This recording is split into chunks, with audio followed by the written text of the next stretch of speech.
In this class, I am going to discuss about numerical integration. So here, see, whenever we come across, say, complex means very difficult integrand, then we go for numerical integration. See, for example, if I give you a problem like, see integration of say 2 to 3 1 over log x, so dx. So it's not that easy to integrate such integrand, that is 1 by log x, for within the interval 2 to 3. So it's not possible to integrate by analytical method. So such integrals, see, complex integrals like 2 to 3 integration 1 by log x dx, where it is not possible to to integrate by analytical methods.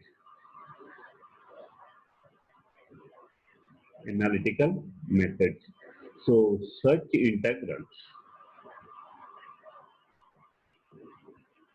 can be evaluated using numerical methods.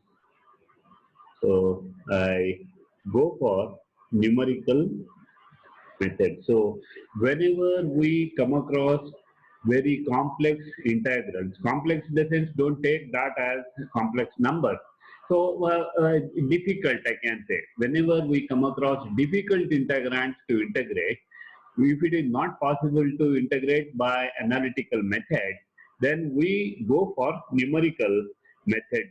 Here, see, in the numerical method, we make use of the interpolation formula, right? Because we know the set of tabulated points can be. So we make use of interpolation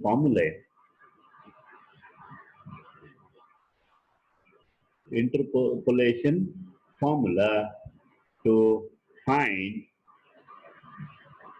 integration. So this is my basis, because see, in interpolation what we did, we got a set of points x0, y0, x1, y1, x2, y2, so on up to xn, yn, right? Then we found out the function fx by either using Newton's forward interpolation formula or using Newton's backward interpolation formula. So therefore, we got function using Newton's backward and forward interpolation formula. So in numerical integration, I am going to make use of Newton's forward integration interpolation formula in place of fx, right? So first we'll find out the general integration formula, that is called as Newton-Cotes integration formula, and we consider three special cases. One is Simpson's one-third rule, one is Simpson's 3/8 rule, and the last one is Wedel's rule. So three formulae we are going to study in the numerical integration. So now to evaluate Newton-Cotes integration formula.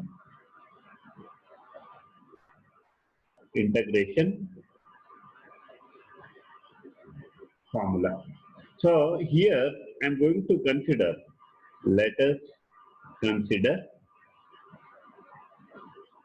integration of a to b f of x dx. Right. Here, see, f of x is a very difficult function to integrate using ordinary method, that is normal analytical method. So such cases, right? So let I be the required integral. Right. So that is. Now what I will do is I put x naught is equal to a and x naught plus ph is equal to b. That is x naught is equal to a and x naught plus ph is equal to b. H is the common difference between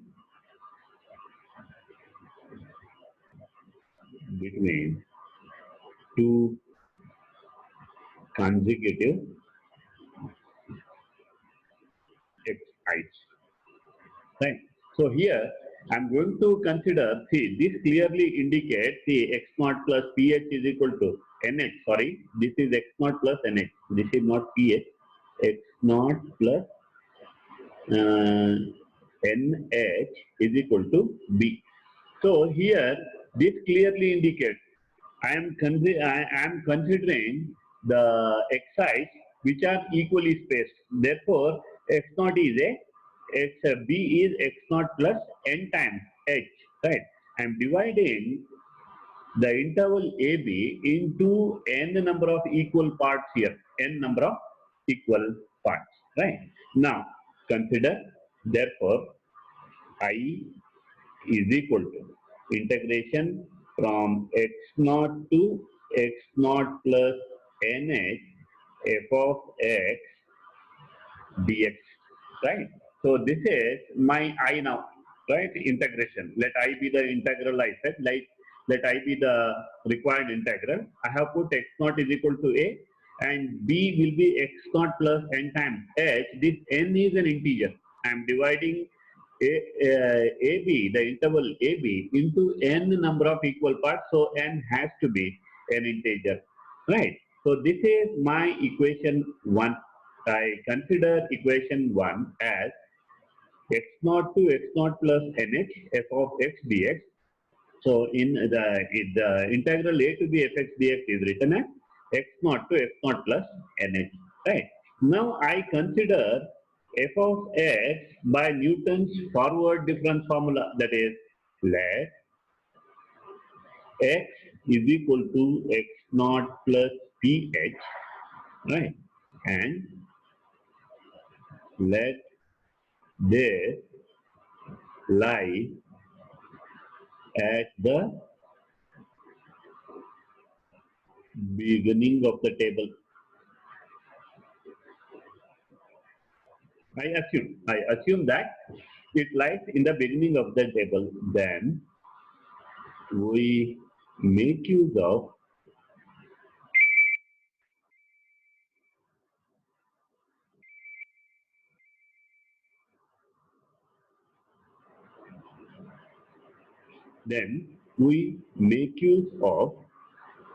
Newton's forward difference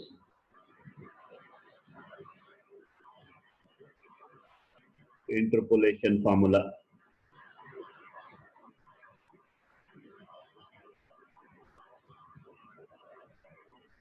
Right. That is f of x, which is equal to f of x naught plus ph will be what? It is y naught plus p times del of y naught plus p into p minus 1 by 2 factorial times del squared of y naught plus so on. I'll have the, it depends on the number of points given. So n points are given, means I'll have n minus 1th order forward difference. So it goes up to, this is first term, it goes up to n minus 1 del raised to n minus 1 term. So that is totally n such terms will be there. So I replace this f of x by f of x naught plus ph. I use the Newton's forward interpolation formula. So what I get is, so this will be equal, so this will be equal to that. Therefore, I is equal to integration x naught 2x naught plus nh, that is a to b. Instead of f of x, now I write this as y naught plus p times del of y naught plus p into p minus 1 by 2 factorial times del squared of y naught plus p into p minus 1 into p minus 2 by 3 factorial times del cube of y naught plus so on. It is dx. Right. Now I make use of the substitutions. So now where x is equal to x naught plus ph, because here if you observe the integrand, here there is no x at all. The variable here is p, right? So x is x naught plus ph. So this implies dx is equal to what? X naught is constant, differentiation of x naught is 0, h is constant, so h times d of p, right? P is the variable here, so h times dp, right? Then I should find out the limits also. And when x is equal to x naught, what happens if I replace x by x naught? So x naught is equal to x naught plus ph. That means p into h is 0. Therefore, p will be 0. Right? Then when x is equal to x naught plus nh, so what happens? So x naught plus nh I should write. This will be x naught plus nh. So is equal to x naught cancel. So ph is equal to nh. That implies p is equal to n. Right. So when x is x naught, p, the variable p is 0. When x is x naught plus nh, the variable p is n. Right. So therefore, I can be written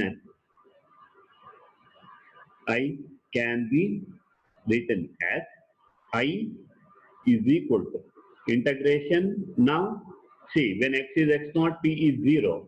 When x is x naught plus nh, it is n.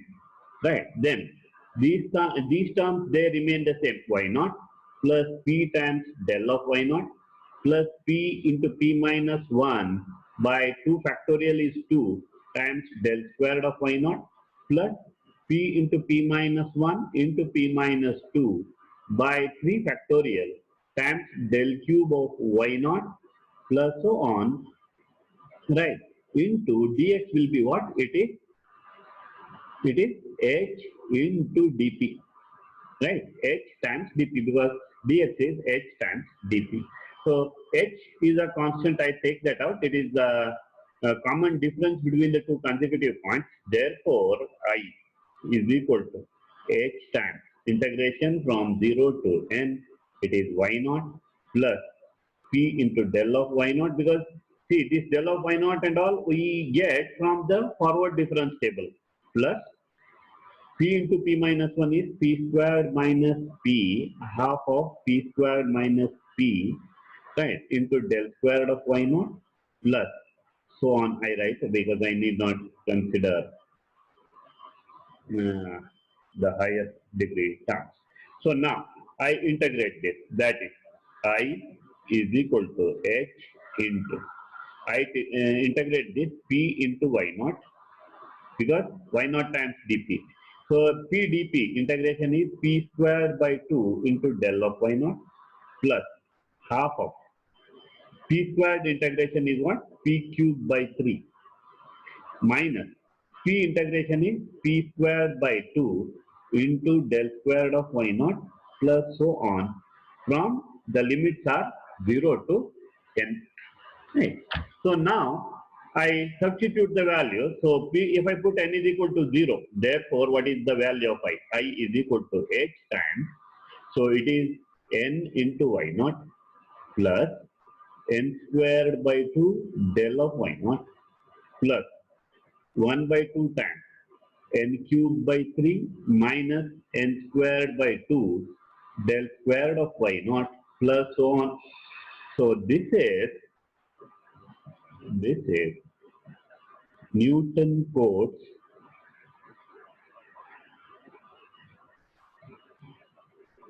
general interpolation formula.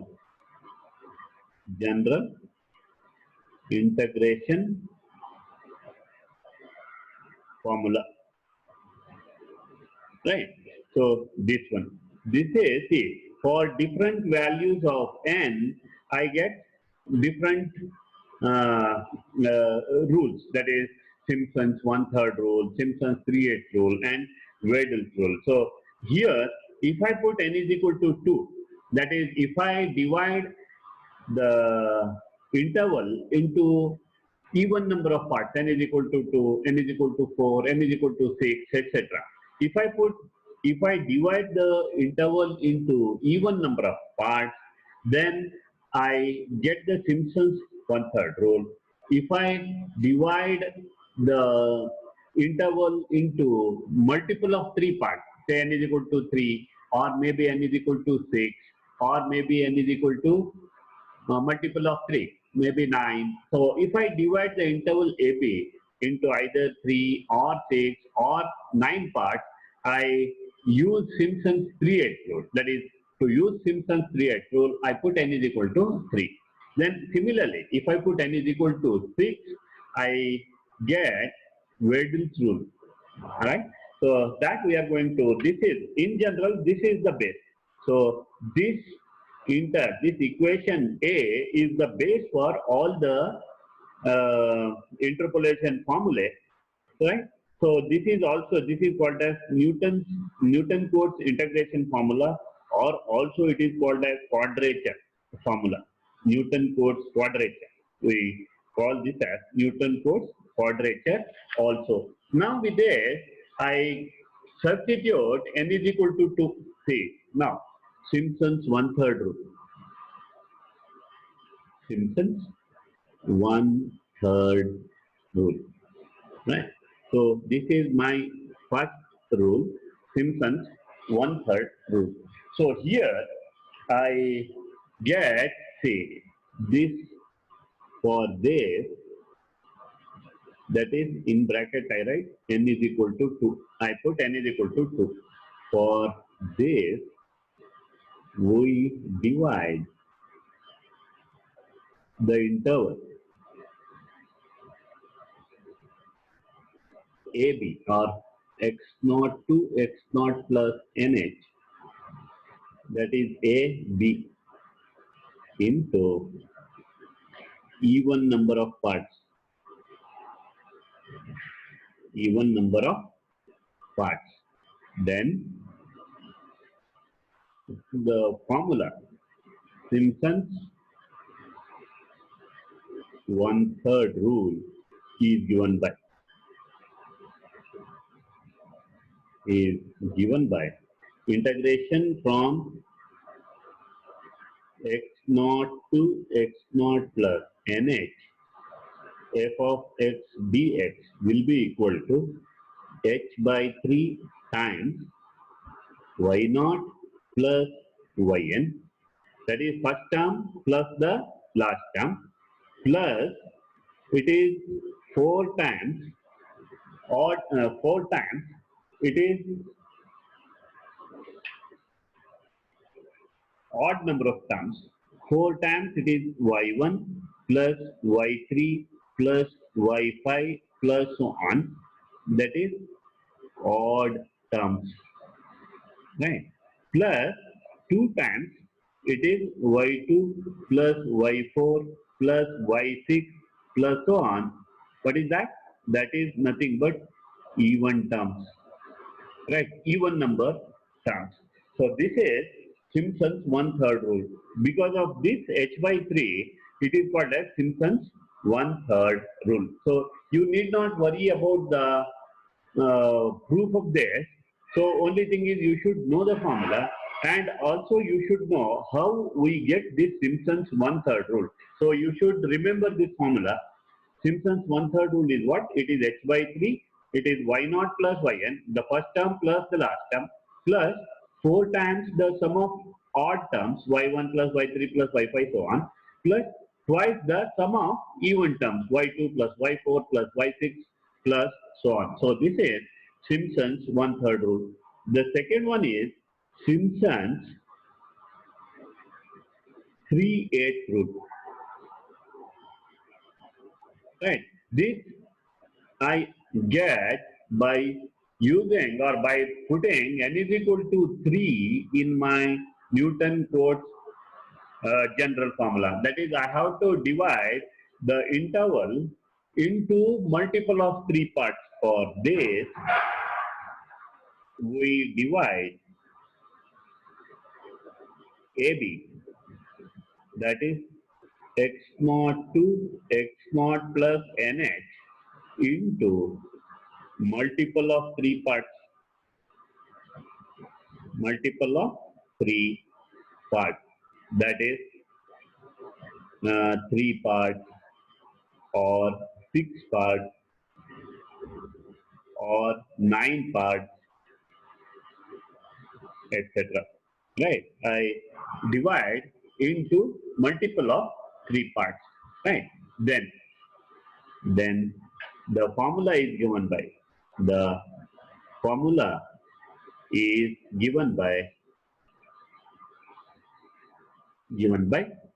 right. So integration x naught to x naught plus nh f of x dx will be equal to 3h by h. This h is what it is, the common difference, 3h by h, right?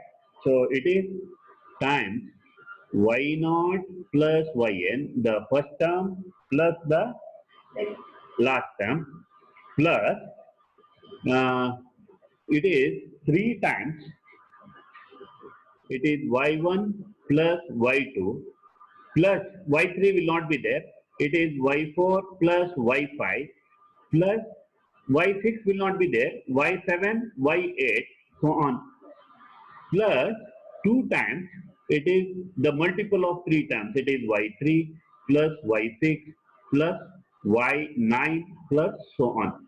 So here I write non-multiple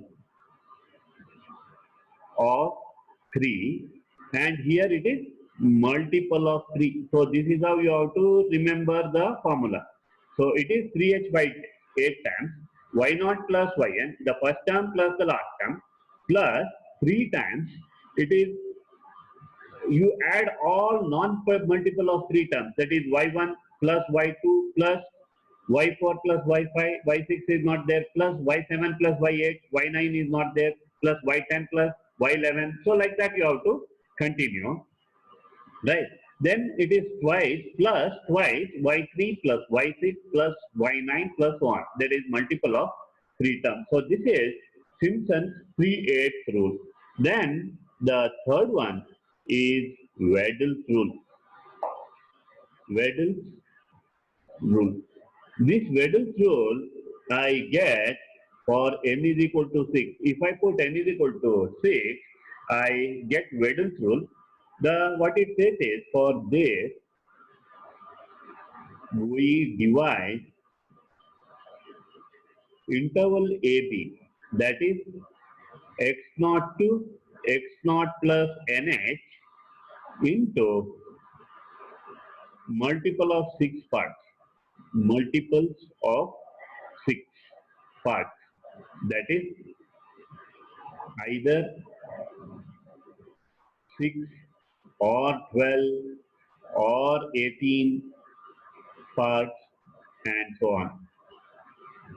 That means what? I divide the interval into either 6 parts or 12 parts or 18 parts or 24 parts and all. Then the formula is given by, this you have to remember on your own, given by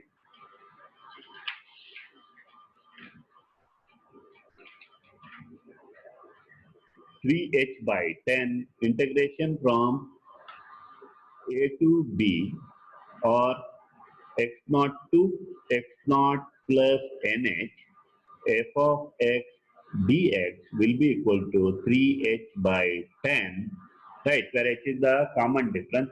It is y0 plus 5 times y1 plus y2 plus 6 times y3 plus y4 plus 5 times y5 plus y6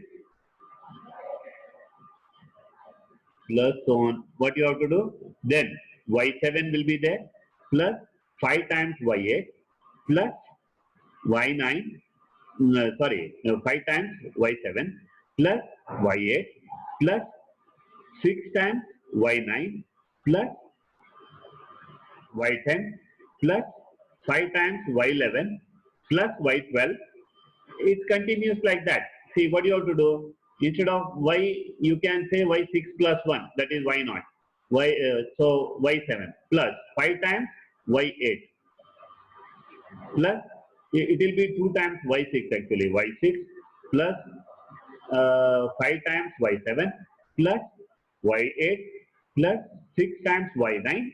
It will be like that. So it will continue like this. Actually, y6 plus 5 times y7 plus y8 plus 6 times y9 plus y10 plus 5 times y11 plus y12. Right? If I divide this into next 12 parts, suppose if I divide this into 18 parts, again it will be y12 plus 5 times y 13 plus it continues like that, right? So this way, this is Wedel's rule. So I gave you all the theory part as far as the integration is concerned. In the next lecture, I'm going to I'm going to solve the formulae based on the numerical integration. So I'll